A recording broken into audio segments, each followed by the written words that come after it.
আসসালামু আলাইকুম। Approach academic কেয়ারে সবাইকে স্বাগতম। আজকে আমরা 16.1 বইয়ের 3 নং গাণিতিক সমস্যাটি সমাধান করব। তাহলে এখানে বইয়ের 3 নং যে গাণিতিক সমস্যাটি আছে সেটা এখানে বলা হচ্ছে একটি সমদ্বিবাহু ত্রিভুজের পরিসীমা 16 মিটার, এর সমান সমান বাহুর দৈর্ঘ্য ভূমির 5/6 অংশ হলে ত্রিভুজটির ক্ষেত্রফল নির্ণয় করো।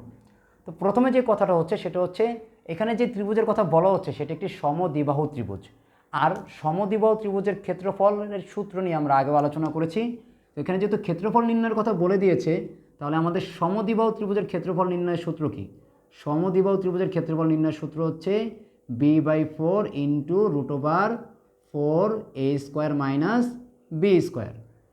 তো সমদ্বিবাহু ত্রিভুজের দুই ধরনের বাহু থাকে, একটি বাহু থাকে আলাদা দৈর্ঘ্যের আর অন্য দুটি বাহু থাকে একই রকম দৈর্ঘ্যের। তো যেই বাহুটা আলাদা দৈর্ঘ্যের তাকে আমরা ভূমি বলে থাকি, আর এখানে ভূমি হচ্ছে বি। তো আমরা এখানে একটি সমদ্বিবাহু ত্রিভুজের চিত্র অঙ্কন করার চেষ্টা করেছি, যেখানে আমরা যে আলাদা দৈর্ঘ্যের বাহু যেটা হচ্ছে ভূমি সেটাকে ধরলাম বি, এবং সমান সমান বাহুর দৈর্ঘ্যকে আমরা এ ধরেছি। তো এখানে আমাদের বলা আছে যে আমাদের সমান সমান বাহুর যে দৈর্ঘ্য সেটা হবে ভূমির 5/6 গুণ। তো আমি এখানে আমাদের ভূমির বি ইকুয়াল ধরে নিলাম এক্স। যদি ভূমি বি এক্স হয় তাহলে সমান সমান বাহুর দৈর্ঘ্য হবে এই বি এর 5/6 অংশ, অর্থাৎ এক্সের 5/6 অংশ। তা আমি যদি এক্সের 5/6 অংশ বের করতে চাই তাহলে আমাদের অ্যান্সার আসবে 5x/6। তো এখন আমাদের এখানে আমরা ভূমির দৈর্ঘ্য এক্স ধরে নিলাম, এবং তাহলে সমান সমান বাহুর দৈর্ঘ্য চলে আসে 5x/6। এই তথ্যটা দিয়েই আমরা আমাদের এই গাণিতিক সমস্যাটি সমাধান করতে পারবো। তাহলে দেখে আমরা কিভাবে সমাধান করি। প্রথমে আমরা এখানে লিখব ধরি ত্রিভুজের ভূমি, ধরি ত্রিভুজের ভূমি, ভূমিকে আমরা বি ধরি সবসময়। সমদ্বিবাহু ত্রিভুজ হলে ভূমিকে অবশ্যই বি ধরতে হবে, ইকুয়াল এক্স মিটার। সুতরাং সমান সমান বাহুর দৈর্ঘ্য, সমান সমান বাহুর দৈর্ঘ্য। তো যদি ভূমি হয় এক্স তাহলে সমান সমান বাহুর দৈর্ঘ্য, ভূমিকে আমরা বি ধরি আর সমান সমান বাহুকে আমরা এ ধরি। যদি এটা সমদ্বিবাহু ত্রিভুজ হয় তাহলে অবশ্যই ত্রিভুজের ভূমিকে বি ধরতে হবে এবং সমান সমান বাহুর দৈর্ঘ্যকে এ ধরতে হবে, তা নাহলে আমাদের সূত্র আবার ভুল হবে। তাহলে আমাদের সমান সমান বাহুর দৈর্ঘ্য হচ্ছে ভূমির 5/6 অংশ। তাহলে এই হচ্ছে আমার x into 5/6 equal 5x/6 metre. এখন সমান সমান বাহুর দৈর্ঘ্য, এখানে কিন্তু একটি বাহুর দৈর্ঘ্য, এটা কিন্তু দুটা আলাদা বাহুর একই দৈর্ঘ্য একই রকম, এই জন্য একটি বাহুর দৈর্ঘ্য হচ্ছে 5/6, কিন্তু আমাদের এই একই বাহু দুটো আছে। তো এখানে আমাদের একটা অংশ আছে পরিসীমা 16 মিটার। তো আমরা এটা লিখব ত্রিভুজের পরিসীমা, এবং এই পরিসীমার সাহায্যে আমরা এক্সের মান বের করতে পারবো। ত্রিভুজের পরিসীমা, পরিসীমা ত্রিভুজের পরিসীমা হচ্ছে এখানে 16 মিটার। তাহলে আমরা জানি পরিসীমা মানে হচ্ছে ত্রিভুজের তিনটে বাহুর যোগফল। তো এখান থেকে আমরা একটা সমীকরণ তৈরি করতে পারি অতএব দিয়ে। তো অতএব আমার একটি বাহু হচ্ছে এক্স, অপর দুই বাহু হচ্ছে 5x/6 এবং 5x/6, কারণ 5x/6 এটা দুইটা বাহু আছে, সমান সমান দুইটা বাহু, আর এক্স হচ্ছে আমাদের ভূমি।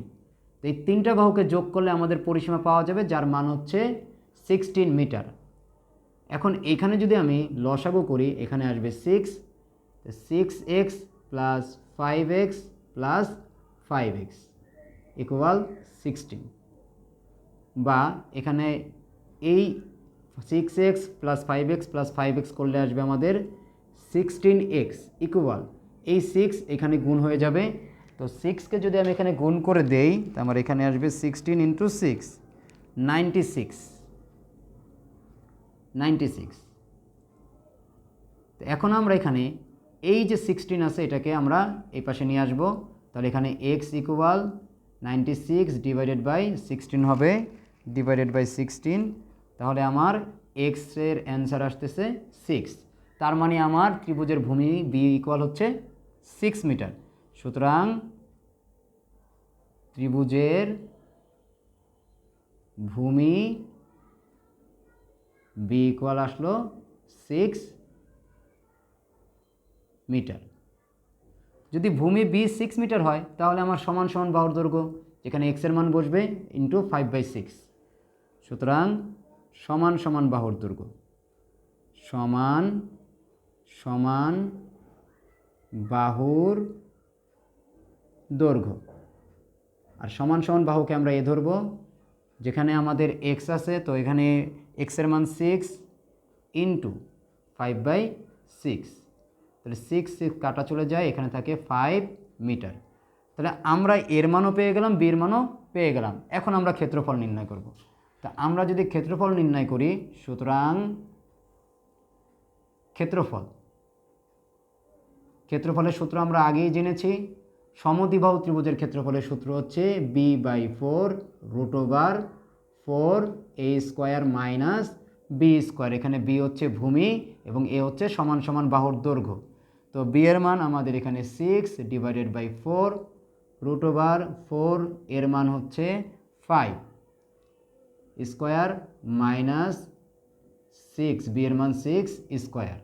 তাহলে এখানে 6/4 আমি রাখলাম, এখানে আমি 4 ইন্টু 5 এর স্কোয়ার হচ্ছে 25 মাইনাস 6 এর স্কোয়ার হচ্ছে 36। এখানে 6/4 √100 মাইনাস 36, তাহলে 6/4 √100 মাইনাস 36 যদি করি, 100 মাইনাস 36 64। তাহলে এখানে আমি পাই 6/4। 64কে যদি আমি রুট করি তাহলে আমি পাবো এখানে 8, এবং 8-এর সাথে আমি যদি 4 কাটি এখানে থাকবে 2, তার মানে আমার এখানে অ্যান্সার আসতেছে 2 × 6 = 12 বর্গ মিটার। তাহলে আমার এই ত্রিভুজের ক্ষেত্রফল আসলো 12 বর্গ মিটার। আশা করি সবাই বুঝতে পেরেছ। আমরা পরবর্তী ভিডিওতে পরবর্তী যে গাণিতিক সমস্যাটি রয়েছে সেটি নিয়ে আলোচনা করব। ধন্যবাদ সবাইকে। আসসালামু আলাইকুম।